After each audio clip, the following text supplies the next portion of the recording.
Assalamualaikum warahmatullahi wabarakatuh. Balik lagi di materi geografi tentang flora dan fauna Indonesia dan dunia. Hari ini Ibu akan bahas tentang flora dan fauna dunia. Sebelumnya kan sudah bahas tentang flora dan fauna Indonesia. Sebelum masuk ke macam-macam flora fauna, kita akan bahas dulu. Ada yang namanya bioma. Apa itu bioma? Biasanya kalau anak IPA kan udah belajar tuh di biologi, ada komunitas, habitat, bioma, dan sebagainya. Nah, si bioma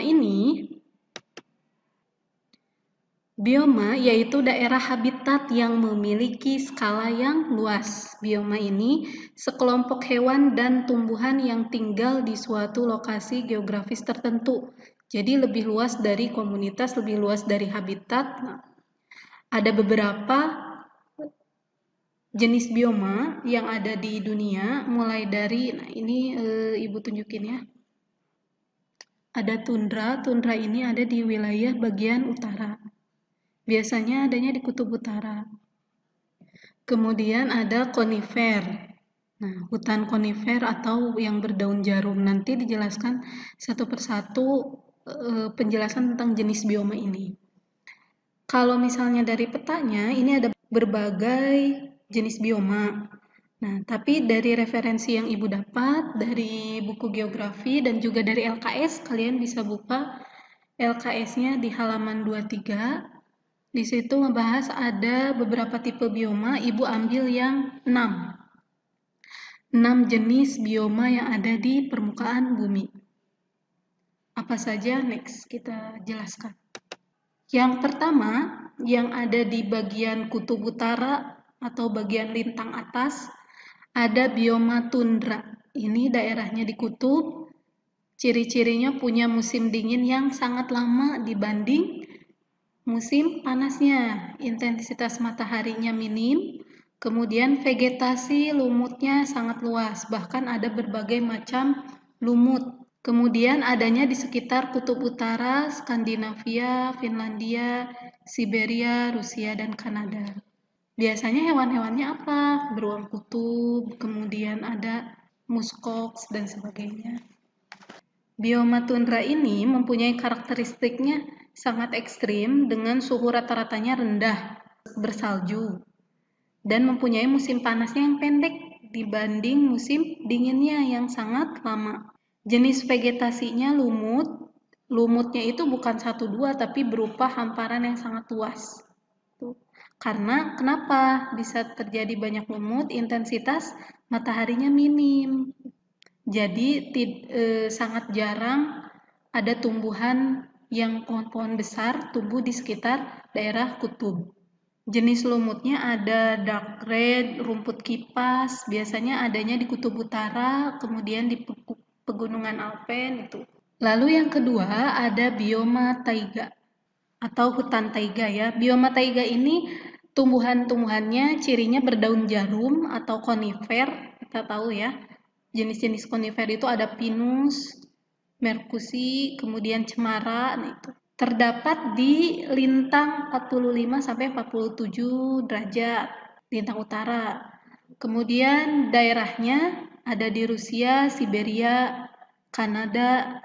Tumbuhan di daerah taiga ini tahan terhadap suhu dingin dan kekeringan. Jadi seperti daun jarum tadi ya, dan biasanya di daun jarum ini atau konifer ini ada zat lilinnya. Contohnya kalau di Indonesia ada sih sebagian contoh tumbuhannya, kalau kalian main ke daerah Puncak atau ke daerah Lembang itu akan ada banyak pohon pinus. Dari luasnya beberapa hektar lahan di bioma taiga, ternyata cuma beberapa jenis tanaman saja. Hanya ini biasanya. Jadi misalkan dari 2 hektar itu hanya tumbuh pinus semuanya. Yang ketiga ada bioma hutan hujan tropis. Nah, kalau ini banyak di kita contohnya. Ciri-ciri hutan hujan tropis, pohonnya tinggi dan lebat.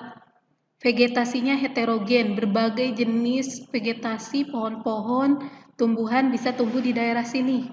Lintangnya 10 derajat LU sampai 10 derajat LS. Atau sekitar daerah tropis juga ada. Dasar hutannya ditumbuhi lumut. Kenapa? Karena si cahaya matahari itu saking lebatnya vegetasi, jadi cahaya matahari tidak langsung masuk ke bagian permukaan hutan. Tapi sinar mataharinya cukup setiap tahun. Sepanjang tahun itu ada. Contohnya di Indonesia, terletak di Asia Tenggara, Amerika, dan Afrika Tengah. Contoh tumbuhan yang hidup di daerah sini ada berbagai jenis epifit. Kalian tahu nih anak IPA mah epifit apa? Lalu ada cendawan, lumut, berbagai jenis anggrek, ini ada di sini. Serta tumbuhan seperti rotan, meranti, damar, biasanya untuk mebel ya, untuk kerajinan dan sebagainya. Bioma hutan hujan tropis terbesar di dunia adanya di Amerika, di lembah Amazon, Amerika Selatan. Bioma selanjutnya ada bioma hutan gugur atau musim. Bioma hutan gugur atau musim ini hutannya menggugurkan daunnya di musim dingin. Jadi pada musim panas dia akan mulai hijau, tapi di musim dingin dia berguguran. Contohnya di mana? Biasanya ada di wilayah yang punya 4 musim. Yang punya musim panas, gugur, kemudian dingin, dan semi. 4 musim ini. Biasanya daerah mana? Eropa, kemudian Amerika, Inggris, Australia. Dan jenis tumbuhannya atau vegetasinya ada beech atau maple, tahu pohon maple yang bentuk daunnya itu sangat unik. Biasanya kalau kalian lihat di film-film Korea atau misalnya Jepang, nah suka ada. Bentuk daunnya seperti bintang kayak gitu. Kenapa dia pada musim dingin menggugurkan daunnya? Karena pada musim dingin itu kan musimnya dingin, kemudian intensitas mataharinya berkurang. Nah, setelah berkurang berarti karena apa? Curah hujannya yang kurang juga, kemudian temperaturnya berkurang. Akibatnya tumbuhan itu sangat sulit untuk mendapatkan air, sehingga cara mereka bertahan hidup adalah pohonnya menggugurkan daunnya. Makanya ada yang namanya musim gugur. Dan biasanya kalau pada musim panas, intensitas mataharinya cukup tinggi, curah hujannya juga tinggi, sehingga udaranya lembab. Maka si pohon-pohonnya akan tumbuh tinggi. Next, bioma stepa. Kalau stepa ini rumput yang, ini sebenarnya udah dijelasin ya. Jadi kalau kemarin tentang flora di Indonesia, itu udah ada hampir seluruh bioma yang ada di dunia, ternyata perwakilannya ada di Indonesia. Nah, sekarang kita bahasnya yang dunianya. Bioma stepa ini biasanya adanya di daerah Hongaria, Rusia Selatan, Amerika, kemudian Asia dan Amerika Selatan. Jadi padang rumputnya sangat luas. Curah hujannya nggak teratur dan sulit untuk mendapatkan air, sehingga sangat jarang pohon tinggi yang tumbuh di sekitar daerah sini. Makanya vegetasi yang bertahan itu rumput. Beda dengan bioma sabana. Kalau bioma sabana ini ada padang rumputnya, tapi dia diselingi pepohonan. Terdapat di daerah tropis dan subtropis. Tumbuhan yang mampu beradaptasi di kemarau bisa, di musim hujan juga bisa. Adanya di mana? Di Indonesia juga ada, di Nusa Tenggara. Kalau di belahan bumi lain, di Australia, Afrika Timur, Brazil, itu contoh wilayah-wilayah bioma sabana. Next, lebih ekstrim lagi dari sabana ada bioma gurun. Ini iklim musimnya sangat ekstrim, ekstrimnya lebih ke panas gitu ya. Berbanding terbalik dengan tundra. Sebagian besar gurun di bumi adanya di antara 15 derajat lintang utara sampai 35 derajat lintang utara atau lintang selatan. Curah hujannya kurang dari 25 cm per tahun. Bayangin, cuman 25 cm selama 1 tahun. Sepanjang penggaris doang tuh, 25 cm, kurang dari itu. Siang hari, kalau di daerah gurun atau kalian misalnya pernah main ke daerah Arab Saudi atau umroh, haji, itu siang hari bisa mencapai 40 derajat Celcius. karena wilayahnya gurun kan di sekitarnya. Tapi kalau misalnya malam hari, dia bisa mencapai suhu yang bahkan minus, ya. Suhunya sangat rendah. Vegetasi yang bisa bertahan di daerah. Tumbuhan vegetasi yang tumbuh di sini ada kaktus, lidah buaya. Sebaran fauna dunia. Persebaran fauna di muka bumi ini didasarkan kan waktu itu udah Ibu jelaskan faktor fisiografis, klimatik, dan biotik, abiotik ya. Itu berbeda antar wilayah satu dengan lainnya sehingga menyebabkan perbedaan jenis hewan di suatu wilayah.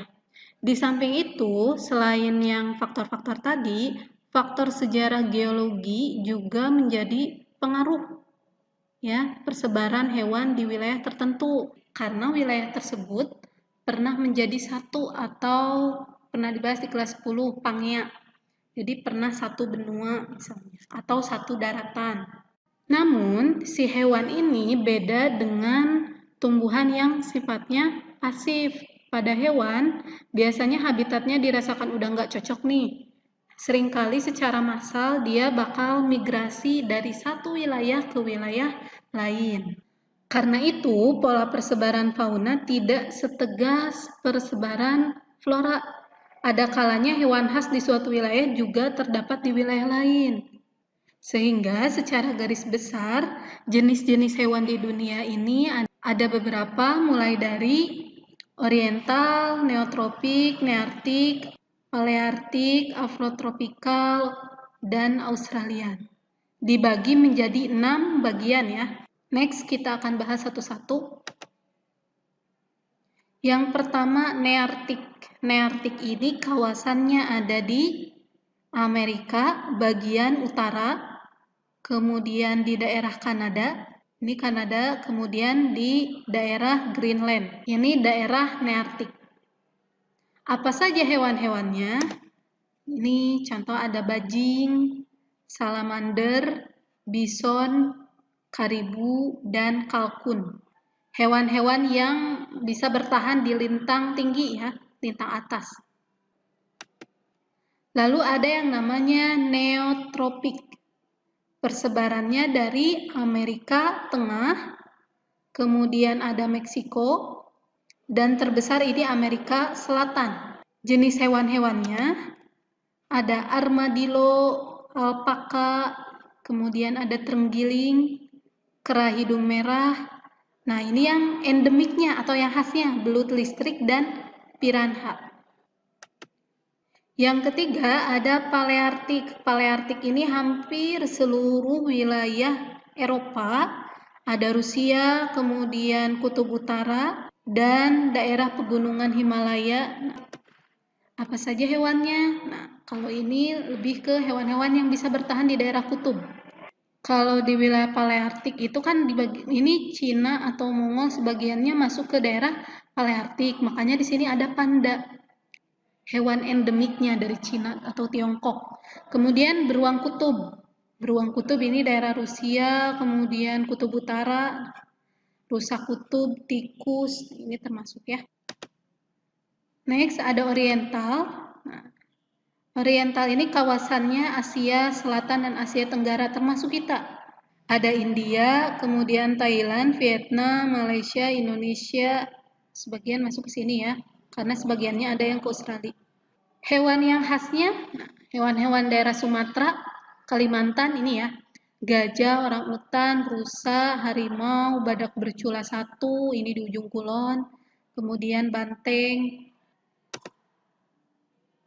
Next ada Ethiopian. Ethiopian ini meliputi benua Afrika dari sebelah selatan gurun Sahara, ini sebelah selatan, sampai ke Madagaskar atau sampai ke Saudi Arabia. Hewan-hewannya apa? Nah, kalau kalian lihat ini, kalian pasti pernah lihat di mana coba? Di hewan-hewan Madagaskar. Aduh, Ibu lupa, pokoknya di kartun ya. Mulai dari citah, lemur, nah, kemudian jerapah, singa, kuda nil, burung unta. Ini hewan-hewan yang benar-benar khas dari hewan-hewan Afrika. Makanya kalau misalnya ingat Ethiopian, kalian ingat-ingat aja hewan Madagaskar apa saja. Kemudian ada Australia. Australia ini mencakupnya pasti ini daerah Australia, kemudian pulau-pulau kecil di sekitarnya, New Zealand atau Selandia Baru. Kemudian Papua ini masuknya ke sini, Papua, Maluku, kanguru, koala ini khas dari Australia. Kemudian ada kasuari, landak, cendrawasih, burung kakatua. Itu dia mengenai penjelasan persebaran fauna dunia. Untuk pertemuan selanjutnya, Ibu akan bahas tentang pemanfaatan keanekaragaman hayati di Indonesia dan juga konservasi flora dan fauna. Sekian atas perhatiannya. Terima kasih. Assalamualaikum warahmatullahi wabarakatuh.